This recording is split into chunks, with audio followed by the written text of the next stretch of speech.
दौलत के घमंड में चूर बेटे ने अपने बूढ़े पिता को अनाथालय छोड़ दिया और उनके सामान को कबाड़ में फेंक दिया। लेकिन जब बेटा पूरी तरह से दिवालिया होकर सड़क पर आ गया तो पिता की एक पुरानी फटी हुई डायरी ने ऐसा चमत्कार किया कि बेटे का सारा गुरूर आंसुओं में बह गया। जीवन की सबसे बड़ी विडंबना यह है कि इंसान कागज के टुकड़ों को तो तिजोरी में बहुत संभल कर रखता है, लेकिन जो माता पिता उस इंसान को इस दुनिया में लाते हैं उन्हें वह एक रद्दी के भाव घर से बाहर फेंक देता है। हम अक्सर सफलता को बैंक के खातों और बड्डी गादियों से तौलते हैं, लेकिन हम यह भूल जाते हैं कि दुनिया का सबसे बड़ा और सबसे सुरक्षित निवेश हमारे कर्म होते हैं। एक ऐसा निवेश जिसका ब्याज भगवान खुद तय करते हैं और जो उस वक्त काम आता है जब दुनिया का हर बैंक आपके लिए अपने दरवाजे बंद कर देता है। आज की यह कहानी कोई साधारण किस्सा नहीं है। यह एक ऐसे पिता के खामोश त्याग और उसके घमंडी बेटे की रोंगटे खड़ीडीढे कर देने वाली दास्तान है, जिसे सुनकर आपको एहसास होगा कि माता पिता के आशीर्वाद से बड़ी कोई दौलत इस संसार में नहीं है। राजेंद्र नाथ जी शहर के एक बहुत ही सम्मानित और सीधे साधे सेवानिवृत्त शिक्षक थे। उन्होंने अपना पूरा जीवन बच्चों को शिक्षा देने और सादगी में गुजारा था। उनकी पत्नी का देहांत कई साल पहले हो चुका था। राजेंद्र जी का एक इकलौता बेटा था, अनिकेत। अनिकेत शहर का एक बहुत बड़ा और महत्वाकांक्षी व्यापारी बन चुका था। उसका विवाह विशाखा नाम की एक लड्डचकी से हुआ था जो पूरी तरह से आधुनिकता और दिखावे की दुनिया में जीती थी। अनिकेत और विशाखा के लिए जीवन का एकमात्र लक्ष्य सिर्फ और सिर्फ पैसा कमाना था। वे हर रिश्ते, हर भावना को नफे और नुकसान के तराजू में तौलते थे। राजेंद्र जी को सरकार की तरफ से हर महीने 25,000 रुपये की पेंशन मिलती थी। अनिकेत को लगता था कि उसके पिता वह सारा पैसा उसे दे देंगे ताकि वह उसे अपने व्यापार में लगा सके, लेकिन राजेंद्र जी उस पेंशन का एक भी रुपया घर में नहीं देते थे। वे सुबह सुबह घर से निकलते और शहर के गरीब बच्चों की किताबों की फीस भरते, अनाथालयों में दवाइयां बांटते और जरूरतमंदों की मदद करते थे। वे अपने पास एक पुरानी लाल रंग की डायरी रखते थे जिसमें वे उन सभी बच्चों के नाम लिखते थे जिनकी वे मदद करते थे, ताकि वे हमेशा उनके उज्जवल भविष्य के लिए ईश्वर से प्रार्थना कर सकें। विशाखा को अपने ससुर का यह व्यवहार बिल्कुल पसंद नहीं था। वह अक्सर अनिकेत के कान भरती रहती थी। अनिकेत, तुम्हारे पिता को समझ नहीं आता कि आज के जमाने में पैसे की क्या अहमियत है। अपनी सारी पेंशन वो सड्डेकों पर पलने वाले उन भिखारियों के बच्चों पर लुटा देते हैं और हम यहाँ इस बड्ढे घर की किश्तें भर भर कर परेशान हैं। वो इस घर में सिर्फ एक बोझ हैं। अनिकेत भी अपनी पत्नी की बातों में आ चुका था। एक दिन उसने अपने पिता को हॉल में बैठे हुए देखा। वे अपनी उसी लाल डायरी में कुछ लिख रहे थे। अनिकेत झल्लाता हुआ उनके पास गया और कठोर आवाज में बोला, पिताजी, आप जो ये हर महीने 25,000 रुपये बाहर लुटा आते हैं, अगर वो मुझे दें तो मैं अपने व्यापार से उसे दोगुना कर सकता हूं। आपने पूरी जिंदगी सिर्फ घाटे का सौदा किया है। आप उस पुरानी डायरी में जो ये फालतू का हिसाब लिखते हैं, उससे न तो आपका पेट भरेगा और न ही मेरा घर चलेगा। राजेंद्र जी ने अपनी लाल डायरी को बंद किया और बहुत ही शांत स्वर में अपने बेटे से कहा, बेटा, इंसान का सबसे बड़ा निवेश उसके अच्छे कर्म होते हैं। यह पैसा मैं लुटा नहीं रहा, बल्कि एक ऐसे बैंक में जमा कर रहा हूं जिसका ब्याज मुश्किल वक्त में सबसे ज्यादा काम आता है। जब तुम्हारे व्यापार की सारी नीतियां विफल हो जाएंगी, तब यह घाटे का सौदा ही तुम्हें बचाएगा। अनिकेत ने जोर से ठहाका लगाया और व्यंग्य कसते हुए वहां से चला गया। उसे अपने पिता की बातें किसी पिछड़े हुए इंसान की मूर्खता लगती थीं। दोस्तों, एक पिता अपनी पूरी जवानी अपने बच्चों का भविष्य बनाने में जला देता है, लेकिन जब वही बच्चा बद्धा होकर अपने पिता के उसूलों को घाटे का सौदा कहने लगे, तो उस बूढ़े दिल पर क्या गुजरती है, यह शब्दों में बयान नहीं किया जा सकता। अगर आप भी इस दर्द को महसूस कर पा रहे हैं और मानते हैं कि माता पिता का सम्मान हर दौलत से बढ़ा है, तो हमारे इस परिवार वर्मा स्टोरीज को अभी सब्सक्राइब करें। आपका एक सब्सक्राइब हमें यह हिम्मत देता है कि हम आज के समाज की इन कड़ी हैवी सच्चाइयों को बेबाकी से आपके सामने रख सकें। इसलिए अपनी भावनाओं की आवाज को मजबूत करने के लिए वर्मा स्टोरीज चैनल को सब्सक्राइब जरूर करें। आपके सब्सक्राइब करने से सच्चाई की यह आवाज कभी कमजोर नहीं पड़ेगी। कुछ ही दिनों बाद अनिकेत और विशाखा ने अपने घर का नवीनीकरण रिनोवेशन करवाने का फैसला किया।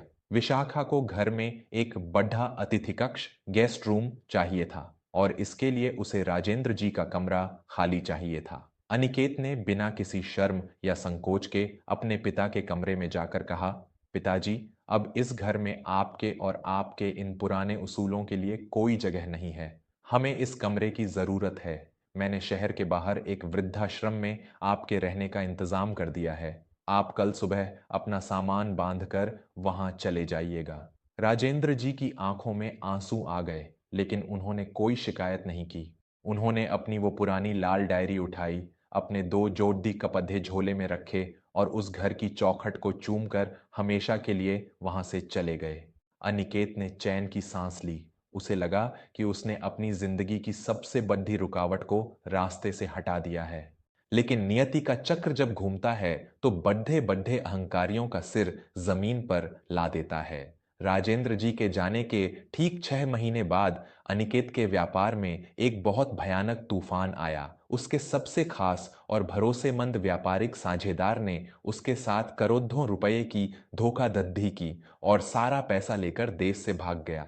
अनिकेत पर बाजार का 15 करोड़ रुपए का भारी कर्ज चढ़ गया। रातों रात अनिकेत का सारा गुरूर खाक में मिल गया। लेनदारों ने उसके घर के बाहर डेरा डाल दिया। उसके बैंक खाते फ्रीज कर दिए गए। जब विशाखा ने देखा कि अनिकेत पूरी तरह से कंगाल हो चुका है, तो वह भी उसे उसी हालत में छोड़ डाच कर अपने मायके चली गई।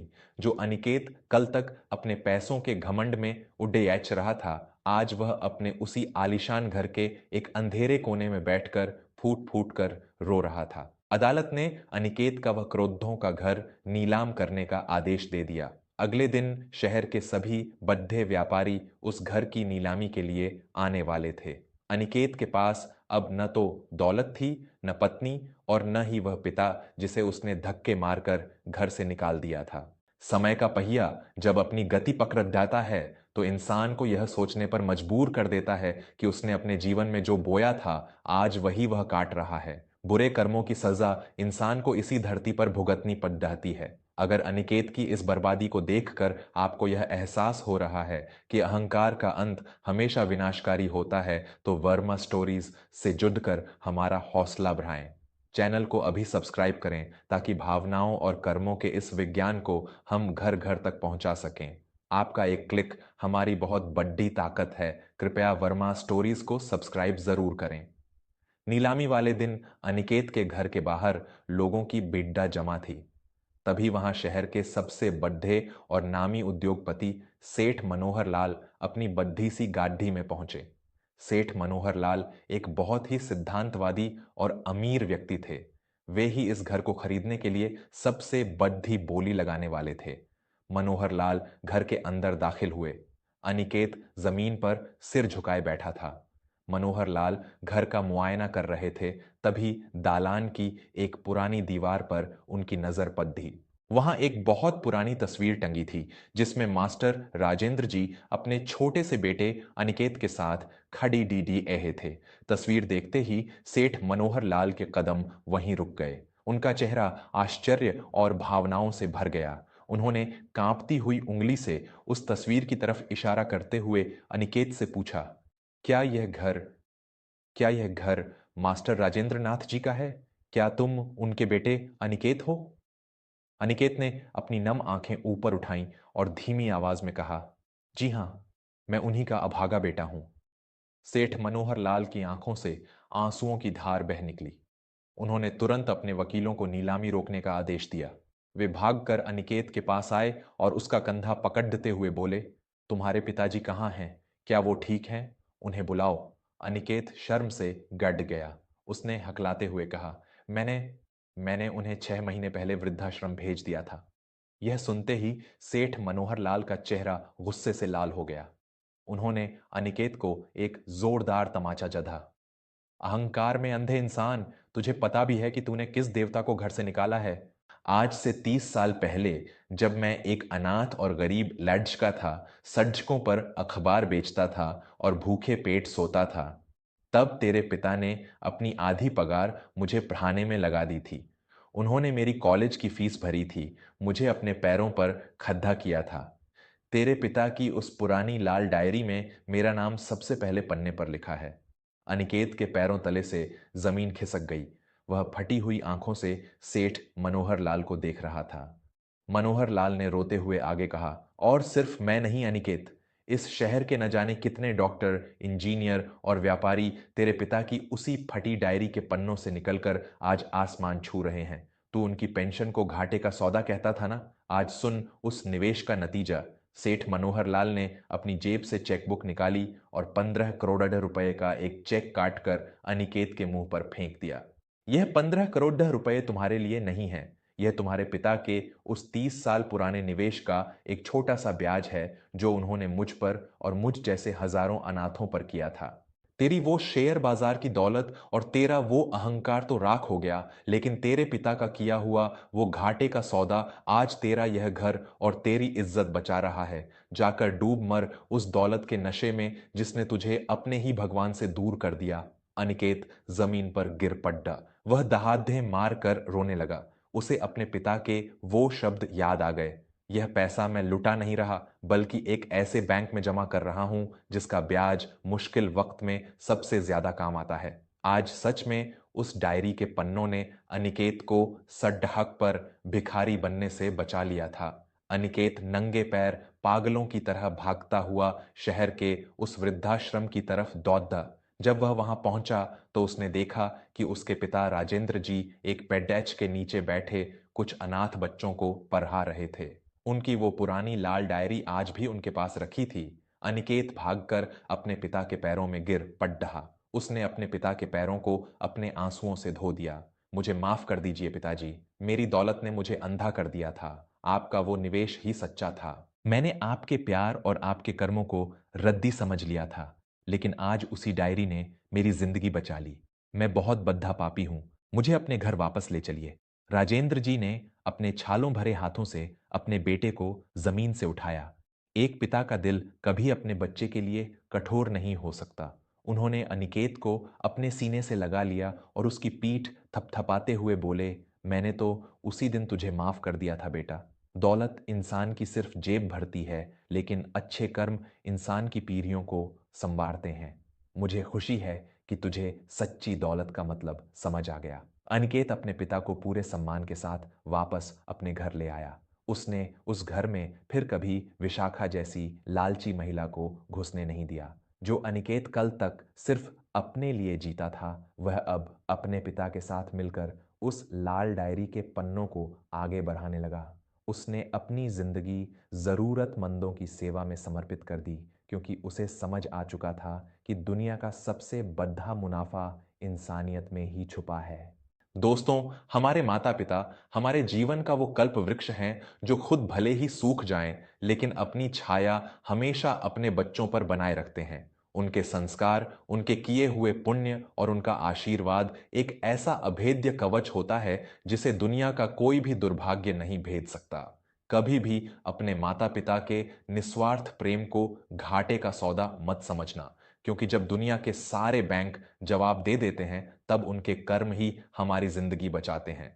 अगर राजेंद्र जी के इस निस्वार्थ त्याग और उस लाल डायरी के इस चमत्कार ने आपके मन के किसी अंधेरे कोने में सच्चाई का प्रकाश भरा है, तो हमारे इस परिवार वर्मा स्टोरीज को अभी सब्सक्राइब करें। इस कहानी को अपने दोस्तों और परिवार के साथ इतना शेयर करें कि हर कोई अपने माता पिता के आंसुओं की कीमत और कर्मों के इस विधान को समझ सके। कमेंट में जय श्री राम या अपनी भावनाएं जरूर लिखें और बताएं कि आप इस कहानी से क्या सीखे। याद रखें, माता पिता की सेवा ही आपकी सबसे बड़ी दौलत है। जीवन की ऐसी ही सच्ची और आंखें खोल देने वाली कहानियों के लिए वर्मा स्टोरीज चैनल को सब्सक्राइब करना बिल्कुल न भूलें। धन्यवाद।